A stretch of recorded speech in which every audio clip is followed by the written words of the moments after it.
Welcome back to the European Masters. MOUZ find themselves up 1-0 in this quarterfinals versus their Prime League counterparts, Berlin International Gaming. It was a really spicy game. Even from the draft phase, it was hella spicy. And the way it played out was absolutely fantastic too. Berlin International Gaming gave it their best. They would definitely look like there was some team fights where they could potentially negotiate the heavy dive comp that MOUZ were able to draft. But alas, in the end, it was MOUZ that won through a leader backdoor. Now, our player of the game, I believe, is Satorius that game on the Nocturne. A little bit understated, his impact that he had in the game, but I think had an excellent game from laning phase through to team fights. Yeah, and a big instrumental factor in these dives coming in with the Nocturne. Found success against the Reeker in the laning phase, obviously had a little bit of help. But when it came to those team fights, it's not just the fact that you're diving the backline on this Nocturne, but also how difficult it is to team fight when you have that near-sighted debuff, because it just completely renders things really hard. Whenever a team splits up even slightly, you can't see who's where, and it makes coordination really difficult. In this situation, you have leader diving on the back line, but the front line isn't aware of this when there's a near-sighted, so just makes things hard to deal with. Really solid pick in this situation, and great to see the Nocturne not just being shown up in the jungle or mid lane, but top lane for MOUZ as well. And as you said, he was able to adapt his target selection super nicely in some of these fights where he needed to, like instead of jumping to the back line, jumps in on the front and is able to get a huge amount of damage off. Had lots of really great stride breaker moments as well, just to kind of close the gap on those important carries on the back line. And you could just see that this MOUZ comp was built to dive. From start to finish, it was built to dive, and that's what they did all game long. Yeah, okay, there was some scenarios where that was played around by Berlin International Gaming, but compositionally, as long as you killed the Victor, you were safe. Like, you kill the Victor, you pretty much won the team fight, and you always had the backup of the Requiem later on as well. It was just a really good draft from mousesports in that first game. And as you said, we want to see some adaptations from Big. We don't want to see a draft that gives away that much comfort, that much playstyle comfort as well. We talk about champion comfort, but playstyle comfort for MOUZ is very much about those dive style teamfight comps. And so, you know, we don't want to see that given over to MOUZ for free. As we head into our second draft phase here, let's see if anything shifts up in the ban phase. Yeah, and I think the thing that's difficult is Big will likely be given over the Seraphine first pick once again, because MOUZ had a strategy prepared for that. Unless maybe MOUZ are like, okay, that strategy works, it's not going to happen again, we'll leave it. That may be the case. Big have already shaken things up by banning away the Nocturne, so for minute one, things are going to be slightly different. And the question is going to be, will MOUZ say, okay, we don't have a comp to deal with Seraphine now, we ban it, or will they leave it open again? And will Big pick it after it ended up failing last time? Do have the same first ban for MOUZ, same second ban for MOUZ. The Gragas has switched out for the Nocturne. The Varus is the same for Big, so only one adaptation with the Lydia coming in. Again, it's just that one change, denying the pick from Satorius, which, being a player of the game, he performed so well on. Yeah, and Thresh and Udyr, a very similar ban phase coming through from MOUZ, like you said. Just the shift from the Nocturne to prevent some of that dive. Now, that does mean that Seraphine is open as a first pick. Now, I would imagine that you know, a Karthus response from MOUZ would be the key, but maybe Big have that flexibility with the Seraphine this time around. You can see that they are definitely thinking about it, but it looks like the Seraphine will get locked in. I imagine for Keduii, but obviously can be flexed to Reeker and potentially even to Seaz if you really want to, but that, you know, doesn't really fit the current Seraphine meta. Yeah, I feel like with the Karthus gone, with the Nocturne gone, the Karthus isn't as high a priority as it was before, so potentially we don't actually see that in this situation. The adaptation MOUZ made by banning Thresh is a left Jinx open, so they could take that if they want to, but figure out what I'm saying, they don't care, they're instantly taking the Karthus again. In this situation, they do lock the Hecarim with it once more, so we expect that to be bot lane. MOUZ really confident with this bot lane matchup, it appears. Yeah, and again, you know, a Big could potentially flex that Seraphine, but we imagine is going to Keduii. Karim has played a load of champions in the jungle, by the way. An interesting stat, although he goes for the Volibear, an interesting stat for both Reeker and Karim is that during the group stages, they each played 6 unique champions in 6 games, and Lucian was one of those champions that Karim played in the jungle. We're going to see Reeker lock in the Lucian here, so that will be immediately brought up for him, and that is one of those picks that I think Leader finds difficult to deal with his particular champion pool. Yeah, I feel like potentially something like Akali could be something he picks up in this situation. I feel like the Salas would have a bit of a rougher time. Either way, I like this adaptation coming out from Big. The Lucian means they're offering a lot more pressure in the lane, which can provide for Karim and allow him to find an advantage over Pridestalkr. That's a Z. Yeah, that's a Z. That's a Z. So Zed coming out from leader, so changing things up, something that actually has kill pressure on the Lucian, particularly after level 6. So is gonna give over that prio early, which is what Big needed, but obviously you're gonna offer that later on. Another adaptation I'd like to see from Big is I want to see a top laner who's able to output a bit more damage in these skirmishes, because, you know, we had the Victor last game who was doing a ridiculous amount of damage. You don't have that anymore. You need more of a damage profile from your composition. You can't just have this beefy front line, otherwise you are going to struggle now that you don't have as much of a scaling hyper carry in terms of the Victor. Well, this is what I want to talk about, because SLT has had these moments. I mean, I remember the first game that we saw of Big in this competition. SLT picked Quinn, and he had like what? He had, what was it, like 50-something% of the damage of that entire game? It just himself. I mean, SLT has that option to play more carry orientated in the top lane. Now, MOUZ may want to prevent him from having the matchup that he sees fit. They have that red side advantage and can do that if necessary. We'll have to see if they choose to prioritize the support or the top lane on this pickup after this second ban phase. I like the ban of the Nautilus though. I enjoy that, but again, you're not playing the same kind of style for Big.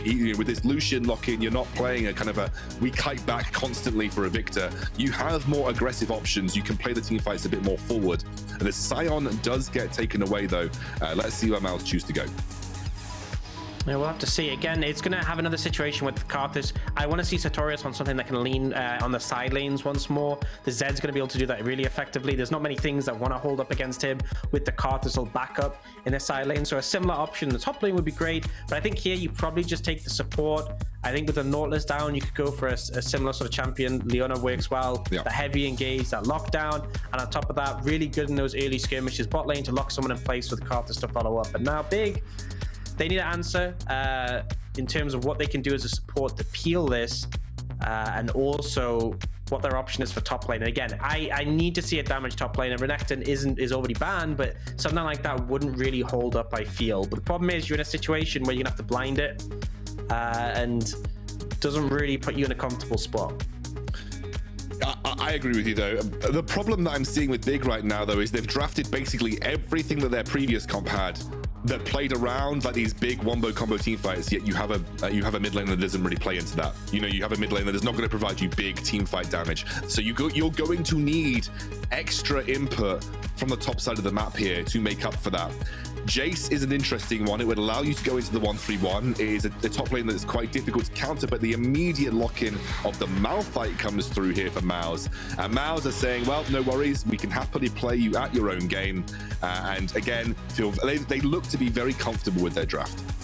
Yeah, I mean, it's adaptations from both sides. I feel like MOUZ are ready for what Big threw at them. Obviously, we have the Lucian in the mid lane to offer that priority. Karim should have an easier time in the early game, but they then need to add some more damage from the top lane. So they go for the Jayce in this situation, but you now have your two primary damage output carries being AD. Seraphine obviously does a little bit, but she's going that support build.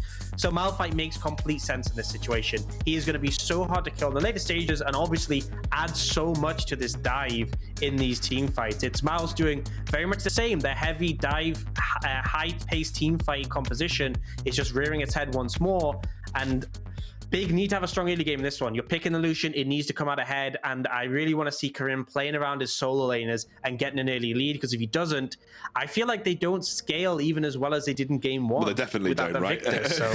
They definitely don't. That's the case, right? You have a Jayce and a Lucian, like you're going to drop off. And it's, as you mentioned, the most poignant point that you made, you know, clearly is that Malphite loves armor.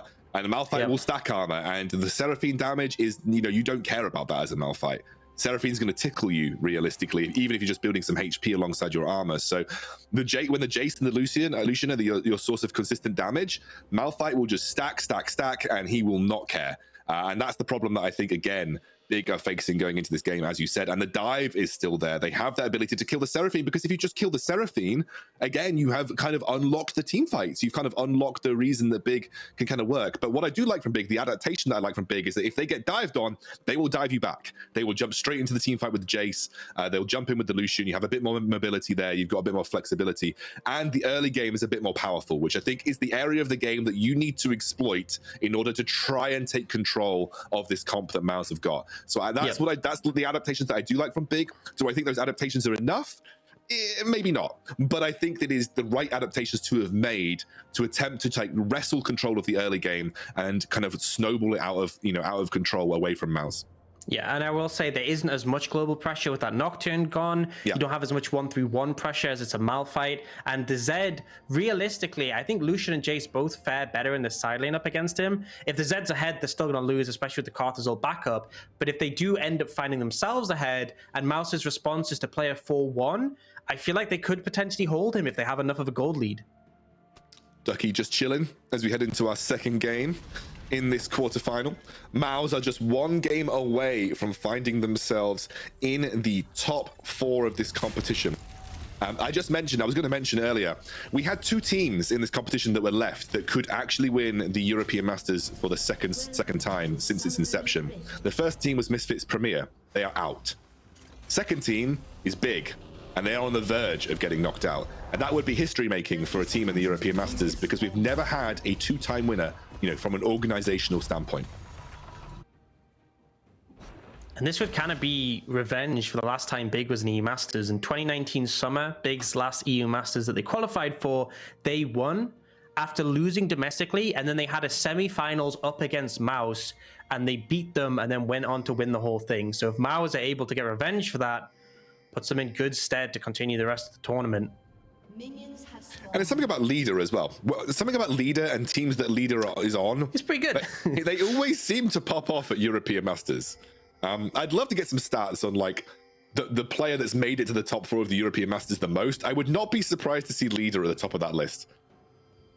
He seems to always do well in these European Masters tournaments. Very good at skill checking his opponents in the mid lane. But I think Reeker is a very strong contender for Leader. I've really been impressed with Reeker this tournament so far. Even on that, you know, the Victor game, he was the driving force behind keeping Big in the game. Yeah, I think it's a good matchup, honestly, and an important one. It was important for Big domestically, but also just for any team going up against MOUZ, having a strong mid laner is vital. But the big thing with MOUZ is that Leader actually chose this roster himself. He went to the org and said he would continue with them, but he wanted to have a say on all the players picked up. So very much had a team that he knew would be able to fit his style. And I think you can see from not just the play, but these drafts as well, MOUZ have a very clear-cut style that they are all very much on board with. I mean, Leader was the dive player. Like, he plays the assassins like a Relia, a Kali, goes in for the 1v1s, likes to get in the back line, likes to flank. Now it just feels like MOUZ is Leader. Everybody does that. The entire team comps are kind of drafted around being super aggressive on the back line and kind of taking control. There were some moments where we saw Leader playing control mages in the group stages. Wasn't massively impressed. They switch it back onto things like the Akali, and they start to find success again. It just the moral of the story is don't take the leader out of Leader. he needs to play those assassins.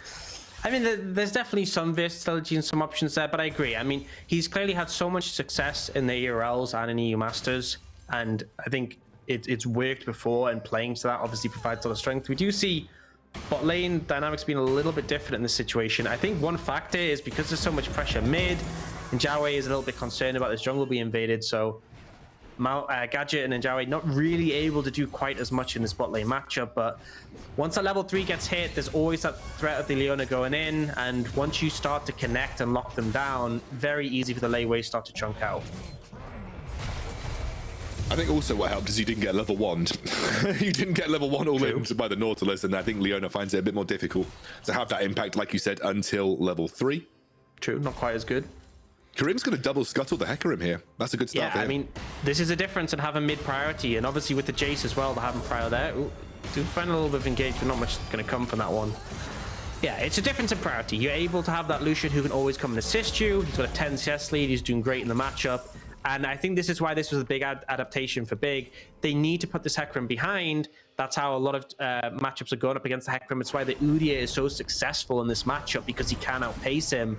But for the Volibear to do that, he needs priority to play around.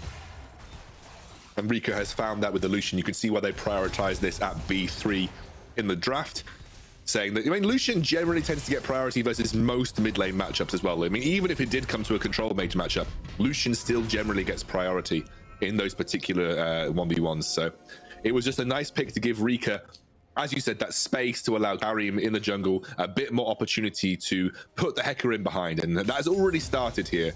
As you can see, the CS discrepancy is not as ridiculous as it was in the previous game. Yeah, and actually advantage for the side of Big, which was a big factor. Obviously, Pridestalkr kind of had his wave the last game, able just to move about freely and set up plays. Do see Enjawve moving up towards the river, apply some pressure. But again, this is a little bit of the difference. It's typically Enjawve going alone rather than being paired with Pridestalkr, as Pridestalkr is just looking to catch up and farm.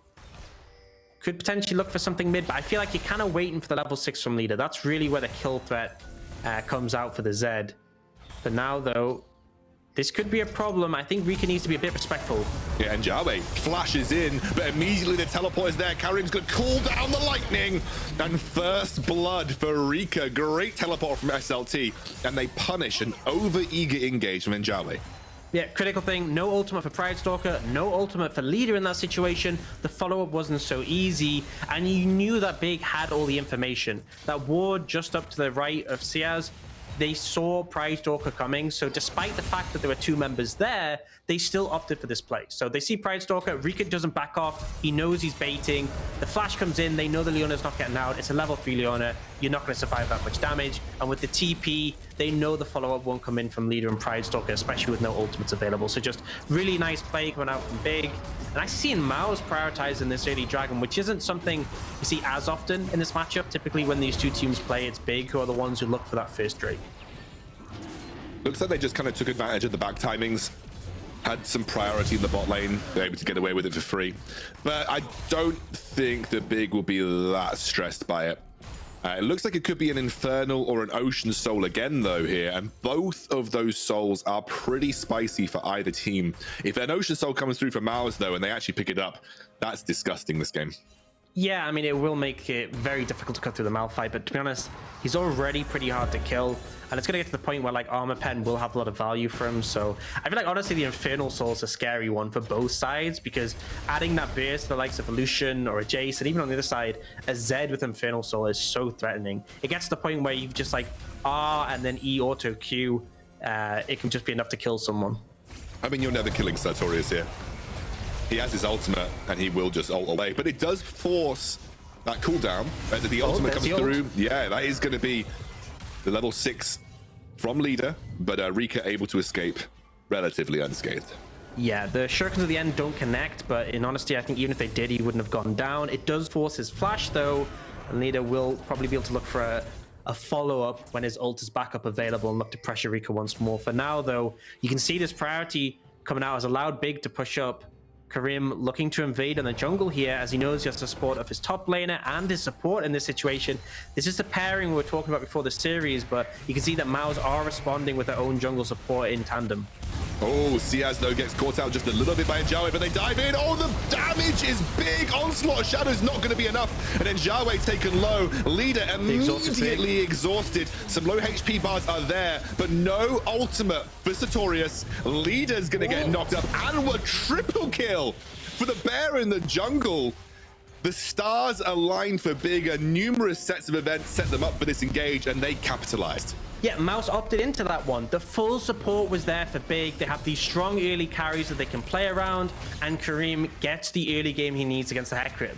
MOUZ didn't have to fight this one, but Enjawve looks for it. The thing is, you got to know is that Leader doesn't have ultimate here, so he's not going to be of an assistance. This shock blast is massive. The damage follow up, and critically, because MOUZ are late, they've already lost the Hecarim, and basically Leona's dead by the time the rest of the team arrive. Leader comes in but is exhausted instantly, and because of that earlier play top lane, Satorius doesn't even have ultimate, so the Malphite doesn't do anything in this fight. It was a really bad fight for MOUZ to take, and they still opt into it, and they end up paying for it heavily, and now this Volibear is looking significantly far ahead of the Hecarim. And as you said, I will loop this back to the series of events that we talked about, like you just mentioned, the Malphite ult getting burned. Leader just trying to use this in the 1v1. They will go in on to Keduii, who has been relatively quiet this game, forced to flash. Leader is here. Here comes the ult. Misses, and Leader will pick up the kill. It's a nice trade back for MOUZ. They may get a couple of plates out of this as well. Yeah, good proactive play, the one you want to see when that Seraphine is alone, definitely vulnerable, and because Big obviously played a lot towards leaning Seaz to help out Karim, it opens up these opportunities. On the other side though, Big do manage to pick up a couple of plates mid lane, and they do have that Herald as well, so overall still an advantage for Big, but MOUZ showing that they are going to be proactive. And you mentioned in draft, and I think it's something that we are really seeing. I'm going to have to hold that thought because there is a teleport coming in behind Reeker right now, and it is Satorius as they drop the Rift Herald straight down. Satorius does have that ultimate available as the culling comes through. Leader forced to flash away. Satorius still picking his moment and is not going to use the ult here, just waiting it out right now. Yeah, I think the big thing is he was waiting for the Lucian to dash so he could ult, but Reeker just didn't use it. He's just holding it that whole time, and you know, Satorius knows if he ults in and Lucian dashes it, he is in such a bad position. And so as a result, he just doesn't use it, but now just find it. Yeah, it goes in. The Onslaught of Shadows is there. That's a very low Lucian who will eventually drop to Pridestalkr. Now Seaz attacking. In goes Karim, though. He wants the engage. He couldn't resist the 4-man ultimate, but it is not enough damage. And MOUZ level up the gold. The mid lane tower is protected. A little bit greedy from the big lineup.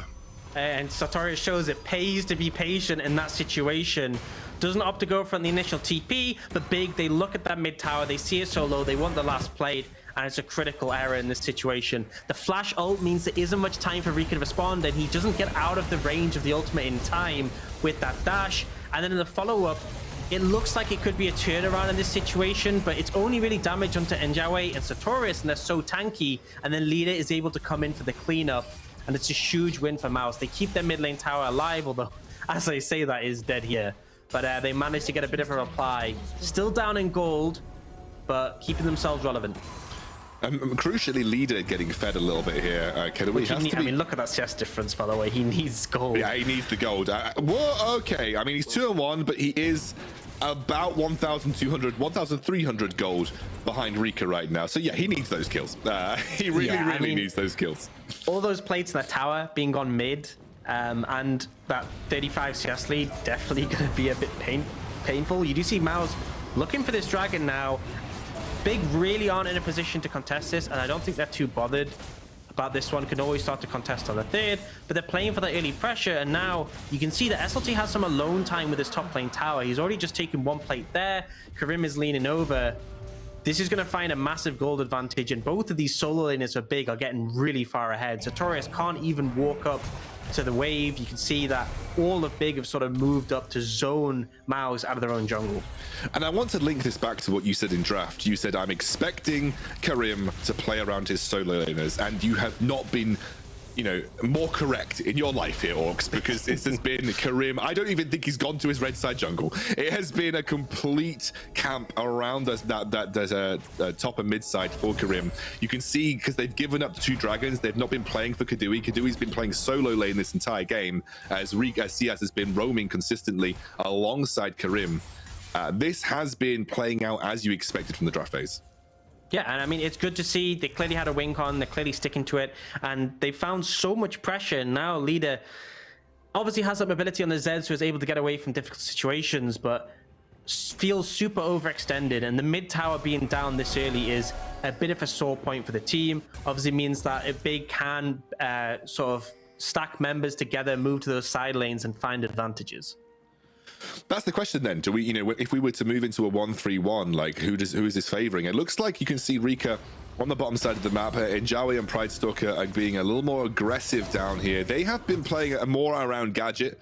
MOUZ have been putting a bit more of their resources onto that bottom side of the map, I guess, to play away from the strength of the big roster right now. But it looks like the thing for me is that the 1-3-1 just doesn't favor MOUZ at all, because 4-1 in theory in terms of champions is okay, but the problem is Leader isn't strong. So if he goes up against Reeker, he will lose. And even I feel like at this point, maybe SLT could beat him as well. And obviously there is the outplay potential on the Zed, but right now 1-3-1 favors big. You're not really strong enough to team fight. You don't have the pressure. Although maybe that's a window you look for if someone oversteps. But now Leader, he's oh my god, SLT absolutely obliterated. Yeah, so I was just saying how I wasn't sure how the match would go. If you get a jump on him out of the fog of war like that, yeah, you win. Just to clear that one up. I mean, he took him down to 25% HP before he'd even used his ultimate. Now, Reeker uses the culling low. Mana right now for the mid laner, and the exhaust comes through. Karim will not look for the tower dive. Seaz also not looking for the engage here. But they do enough damage to force Gadget into an uncomfortable scenario. Yeah, just trying to apply that pressure on the bot side. Leader, though, if he keeps finding these picks, it's definitely a way back into the game to get more fed now 3-1. And with that Prowler's Claw, you do so much burst damage, even before the ultimate, as you said. You can see SLT, when he turned it around, he did a lot of damage to Leader as well, but, you know, there wasn't a way you're going to turn that 1v1 in your favor. It's just not possible. Well, let's take stock. 15 minutes into the game, we're seeing some mythics being completed here. More mythics completed on the side of Big for the time being. And obviously that third dragon popping up in about 1 minute there. So you feel like Big are going to want to contest that one. It will be the Ocean Soul this game. And we have that second Rift Herald coming up too. Another thing that I believe Big will want to try and prioritize. Who are you thinking has the edge here? It's not that much gold difference between the two teams right now. It feels like Big still can come out well in these team fights, but the armor is stacking. We can see that Leader does a lot of damage to a single target. That's my worry, you know, for Big. I'm not entirely convinced that they win outright here.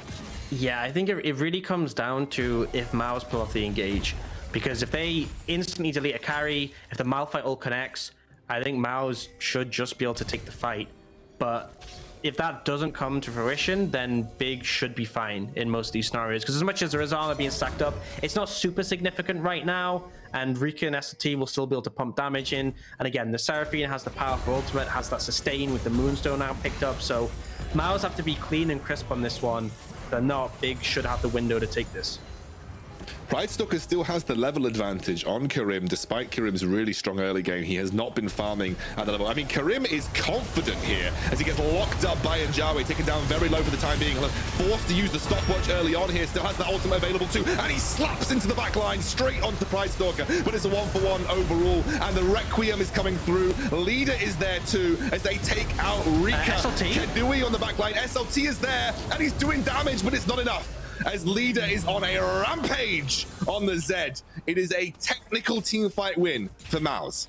Yeah, definitely a close one. Big found the early momentum. They start off the engage, and it started going in their favor, but the Leader joins in late, and he's able to turn it around, especially with the Requiem coming in. Definitely a messy fight, and SLT with the fat finger there on the TP. Not ideal by any means, but ultimately MOUZ do come out with the win and get the Ocean Dragon. Yeah, we'll get a look at the replay, but it definitely wasn't clean. So the initial engage actually comes out from MOUZ, but Karim is posturing so aggressively, and then they're able to respond because MOUZ are kind of still waiting for Leader in this situation. The Magnet Storm is huge. They managed to kill Gadget, but again, it's a Karthus. He's going to be able to find value, and this is where the turnaround comes in. Beautiful ult from Satorius. Oh no! Yeah, Reeker's down, and SLT. You know, with how close this fight was, that may have been a fight loser, if I'm being honest. Gosh. But happens. High pressure situations, that's when things like this are going to happen. By the way, we now still have Big in the gold lead, but MOUZ have 3 dragons. That Ocean Soul on the cards with the next one being picked up, but Big going to go straight onto that Herald. Definitely feels like MOUZ have kept themselves well in this game though, and they do have the Karthus. Leader is looking scary. We have the armor, the Frostfire Gauntlet also picked up by Satorius now too. That front line's becoming harder and harder to deal with, and Pridestalkr has still kept that big lead in both experience and CS over Karim right now. Karim struggling on the Volibear. Yeah, I feel like it's kind of the transition where Karim obviously opened the game very successfully, had that early advantage, but as I'm saying this, Gadget, yeah, he's dead. Yeah, he's dead. Nothing we can say about that. Did he try? No, he didn't try and use the Requiem, right? No, it wasn't available. Okay. Yeah, the cooldown looks weird when you go on Karthus ult. It's strange. And when you go on Karthus passive, sorry, the cooldown looks like it resets on the spectator. But anyway, they're going to be able to find that pick. Going to be able to translate. We do see Leader in the side lane looking for that 4-1 that we said that there was strength in, but Big just don't care. They're forced to mid, and they have a Rift Herald. Yeah, exactly. They have the Rift Herald. Leader may be forced to make a play here as Satorius looking for a potential ult. Don't want to be too grouped up here for Big, but they want to go for this tower. Slaps down the bear straight onto Enjawve on the back line. You can see SLT buying time and keeping Satorius out the fight. Satorius finds it though. A 2-man ultimate into the Requiem, into the Onslaught Shadows, and it is Big. Huge damage coming through, but it doesn't look like MOUZ can actually capitalize. And honestly, if you're Berlin International Gaming, you walk away from that. Yep, you back off. It was a big Malphite ult, but critically, Leader was late to reset, wasn't able to get there in time, and as a result, the typical follow-up wasn't there. So Big, they get the inhibitor tower, and then they're able to get away with it, so they can be pretty happy with that situation. 2.5 minutes though on that Ocean Soul. Gonna be one that they have to win out in this, unless they want to sort of forgo it, and I really don't think you want to give anything in favor of MOUZ. The gold lead's still very close. So I'll get the replay, and I think this is just a window where Satorius sees 3 people stacked up. Great Doesn't get Keduii Keduii though critically. That flash really important, so they do take out Karim, but again, Gadget popped the ultimate, so wasn't in range, and Leader was just too far away to have the follow-up in that situation. He is leaning into that 4-1 and finding success in the side lane, but Big are just confident to keep forcing. They feel strong when they're grouped up, and it's showing. Leader is picking up resources though on the side of the map. Like bot lane tier 1 has now dropped, top lane tier 1 will drop too. Can anyone effectively 1v1 Leader at this stage in the game? Because that's kind of a crutch that MOUZ, I'd say crutch, it's like a positive point, but it is something that MOUZ do rely on a lot. You know, Leader getting those big advantages on the assassins, then utilizing that in side lane pressure. Can Big deal with Leader at this stage in the game? I think Reeker has a chance if he outplays him, but it really comes down to, you know, who plays it better. And I wouldn't want to skill check Leader on set personally. No. Reeker may, but obviously the Karthus ult being able to come in as well kind of stacks things in the Zed's advantage. But I mean, a big thing to note is we saw such a massive CS discrepancy, and Leader has managed to claw quite a bit of that back so far. You can see both teams grouping mid priority, a big factor here, and these teams, they will fight for mid priority. They will start a team fight just to be able to push the wave in and get control. But right now, MOUZ are the ones with control of the Dragon area. Difficult for Big to face check with so much flank potential, with so much engage potential. And it is going to be that Ocean Soul in 45 seconds, unless Big can contest it. SLT here has 0-3-7. It feels like it's been, his scoreline doesn't reflect the kind of game that he's had thus far. Hasn't quite managed to find the killing blows on anybody as of yet. And as you mentioned, the Ocean Soul coming up in 20 seconds time. This is a must fight for Big. You feel like this is going to be one of the game deciding team fights, and MOUZ have been able to navigate these team fights incredibly well. The mid lane prio comes through. Big maybe had the option to try and push for the inhibitor, but they're grouping up to try and get some vision control back around this dragon area. Yeah, you do see Leader on the flank. I believe he's been spotted out, but they have to be aware from at all times. Approaching from multiple directions makes the job of Keduii so hard, but SLT going to start off by getting some poke on Gadget, one of the strengths of the Jayce. Fight's going to be kicking off. Leader flanking, Satorius ready as well. Yeah, Leader does get locked up here. Satorius does have that ultimate available. You can see Big trying to negotiate 6 angles at once right now. And the Dragon is dropping, putting pressure on them as the ult comes through. On to the back line. There's the Requiem. Already they're dropping. Look at the focus. It is the Dragon for Big, but they get it, and the Ocean Soul goes over to MOUZ, and they run riot in this team fight. A double kill for the Malphite, and MOUZ have got complete control of the game. Absolute clean sweep for MOUZ, and Satorius on the Malphite was so clutch. Found the ultimate onto the carries, instantly blew them up, and as we said, with the flank coming in, Keduii just could not find a good ultimate. Devastates Big, gets the soul, and this is going to be a Baron on top of that. Huge for MOUZ. Puts them in a good position in that game too. Let's take a look back at that again, and you could see just Big. Watch Satorius. They were torn from so many angles. Yeah, Reeker and Keduii, and critically, he gets the E onto SLT as well, so he's not going to be able to do any damage with that slow attack speed. Leader flies straight in to finish that off. Just great execution. It's exactly what the comp wants to do. MOUZ find it flawlessly, and now 3,000 gold up, 5-1-5 on this Zed, and with the Ocean Soul in pocket, they're looking really good. They are looking like they want a 2-0 Big in this quarterfinals. Deny Big from making it through. The only first seed from one of our major regions that will not make it through if they lose this game to those semifinals. Obviously not including Ultraliga. Sorry, Ultraliga, rest in peace. But it's a big deal for them. They also won the Prime League, and MOUZ lost out to them 3-1. It would be revenge for that Prime League loss in the finals. MOUZ are in control, and I really don't see a good way for Big to get back in. And I think it comes down to the mechanics of the team fights, Orcs. Like Big, to me, they seem like, and I don't know if this might seem a weird way to explain it, but they seem like a single vector team fight. Like they need to play in one direction in the team fight. They can't play from multiple angles. They can't deal with flanks very well. And that's one of the big problems that I think they're facing going up against a team like MOUZ who can do that kind of play. I mean, it's one of the symptoms of a lot of these defensive peel comps, and particularly comps that have a Seraphine. Seraphine's ideal team comp is you fire an ult one way and it hits everyone. That isn't possible when there's flanks coming in. And a lot of these abilities that you fire from one direction, or even just having your front line in front of you, doesn't work when you're being flanked. So MOUZ, they're having the perfect approach, and now Big just pushed up. They're looking vulnerable right now. I've seen this before, but this time round, my MOUZ are in a better situation. The Onslaught of Shadows is there. There comes the Requiem, but it's not as big as it would hope. Karim on the backline, I think, actually cancelled that out. There's the ultimate, though. Satorius, the madman, into the Onslaught of Shadows from Pridestalkr, and Leader will join the fight when it matters most. MOUZ have already won this. It is a matter of formalities at the end of this team fight, and Reeker will be the final one to drop as Leader chases him down for the ace. MOUZ absolutely run riot. Yeah, and they have Baron, and with these spawn timers, this might just be enough to end. I think they're not going to go for it in this situation. It's 10 seconds on the Volibear, but they're going to get a lot of damage done to the towers. You can see Leader is going top lane. They're opting for the double inhibitor take. Big's base is going to be in shambles after this. Doesn't look like never Leader. mind. I got a bit hyped. I got a bit hyped. Leader didn't have the minion wave to work with here, but it was a devastating team fight for MOUZ. It all but seals the game, realistically, at this point in time. 8-1-6 for Leader on Zed. 4-1-11. 4-1-12 for Satorius, who, given his performance in the first game, is quickly becoming MVP of the series for me. Let's take a look at that again. Yeah, I mean, this could have been...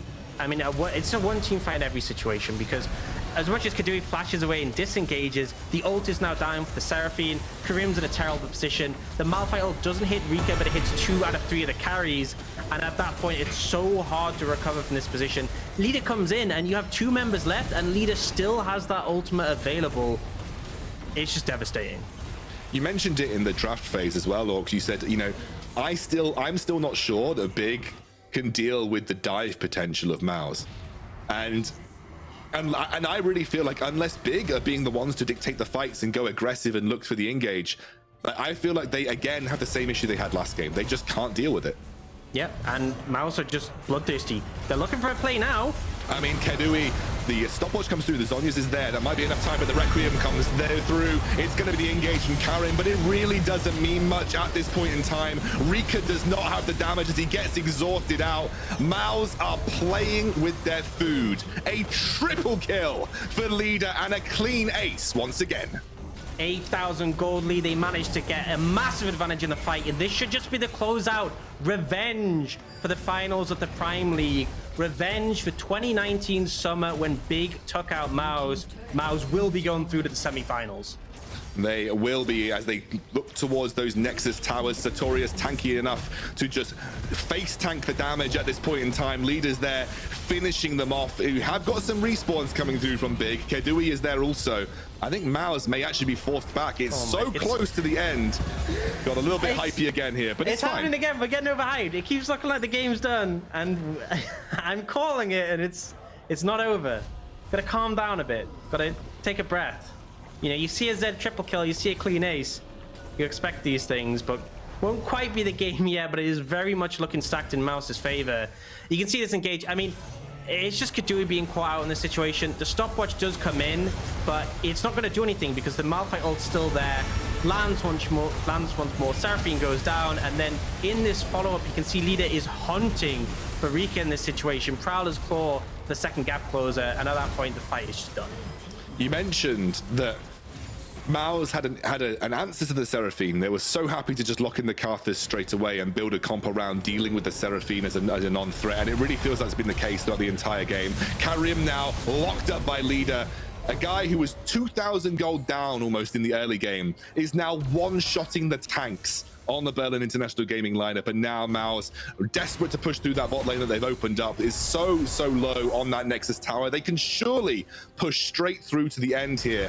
Big will desperately try to clear out the way, but I don't know they can do anything as the Requiem comes through. He'll force them back off the Nexus. MOUZ are diving in. They're going for the last-ditch fight to get as many kills as they can, but their Nexus is exposed. Leader on the back line for a double. SLT taken low, and he will eventually drop, and Keduii, the only man left alive. MOUZ are going through to the semi-finals. Nexus exploded. We got it right that time.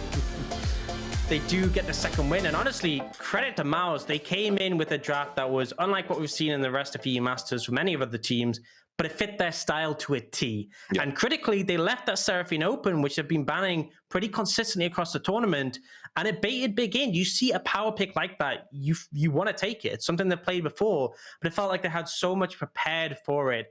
And this felt like a very researched MOUZ who knew what their opponents were going to take. They knew how they had to play to beat them, and they managed to execute it. Yeah, I honestly couldn't put it better myself. They left the Seraphine open as a huge dangling bait in front of Big's face, and going to be honest with you, MOUZ were able to deal with it very easily every time. I felt like the Seraphine was almost a non-factor in both games that we played. Yeah, and it felt like Big had a lot more to say in this game. There's a lot more early momentum coming out. These positive early skirmishes on the back of the priority they had was great. But when it came down to it, you know, there was Satorius on Malphite, pressed R, and they won. It was really that simple. His execution on the champion was huge, just finding these critical engages. And it felt like no matter what Big did, they couldn't find a position where they were safe.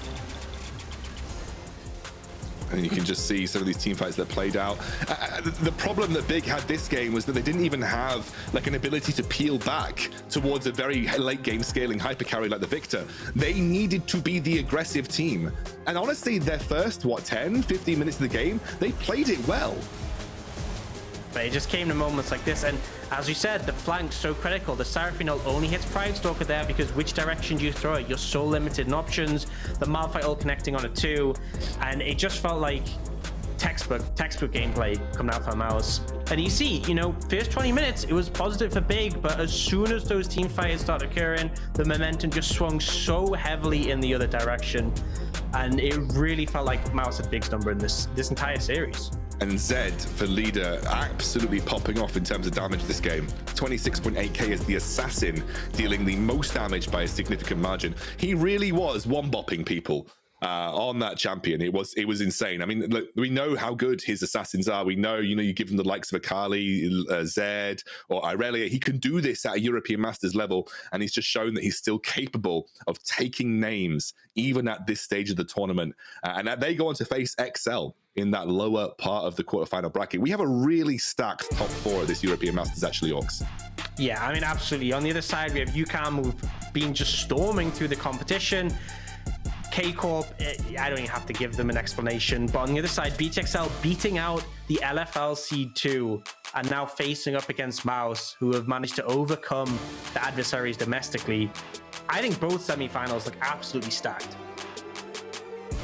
I don't know how to call either one. I mean, I think K-Corp will come into as a favorite to any matchup they go into, but UCAM have looked fantastic too. And that BTXL versus MOUZ matchup, I think it's going to be a real spicy one because Leader is an absolute monster. I think Hatrix is going to have to play super defensive. I think he's going to have to try and ward Leader off in that mid lane because the real power that we've seen right now from XL has been through Arome and Deadly, mostly like Arome absolutely killing it in the top side of the map, where Satorius also had a really great series this time round too. So I'm really excited for both of those semifinals. And we have an LFL representative, a Spanish representative, we have a Prime League representative, and we have an NLC representative. So we've got 4 different regions represented across our 4 teams in the semifinals, which means that it's still up to play for all of these regions. I'm super excited, Orcs. We're going to be coming back on May the 1st at 4:30 CEST for our semifinals. So we will be seeing you then. I'm really excited for the rest of the tournament. I think we've got some great action coming your way. But for now, to sign off and say see you on Saturday. Thanks for watching.